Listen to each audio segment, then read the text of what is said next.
Magandang gabi, Philippine Air Force. Narito na ang ating latest weather update ngayong linggo, July 26, 2026. Para sa ating synoptic situation, ang minomonitor natin si Typhoon Kiapo sa labas ng ating Philippine Area of Responsibility ay muling namataan sa layong 865 kilometers west, northwest of extreme northern Luzon.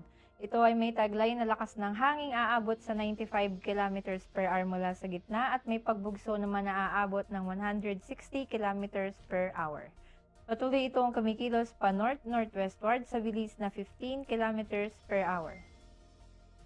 Samantala, ang southwest monsoon o hanging habagat naman ang patuloy na iilat makakaapekto dito sa Luzon at sa western portion ng Visayas.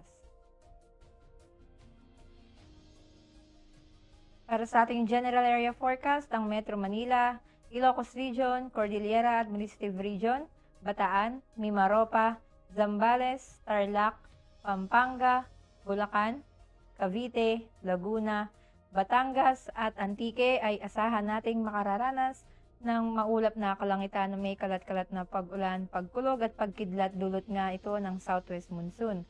Samantalang nalalabing bahagi naman ng bansa ay asahan nating makararanas ng bahagyang maulap hanggang sa maulap na kalangitan na may pulo-pulong pag-ulan, pagkulog at pagkidlat dulot naman ng localized thunderstorms.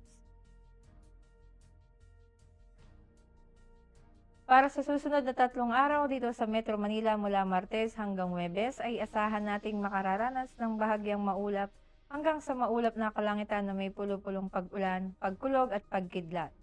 Gayon din dito sa Cavite, Lipa, Angeles, Puerto Princesa, Kalayaan Islands,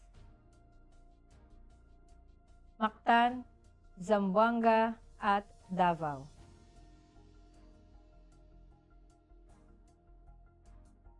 Ang araw ay sisikat bukas ng 5:38 a.m.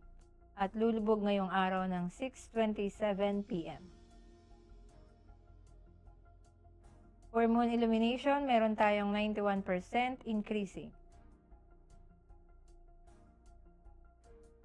At para manatiling updated sa lagay-atayan ng panahon, i-follow ang Air Force Weather Center social media accounts.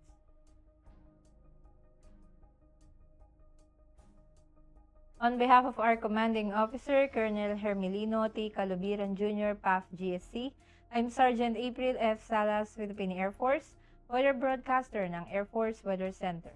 Muli, magandang gabi, Philippine Air Force.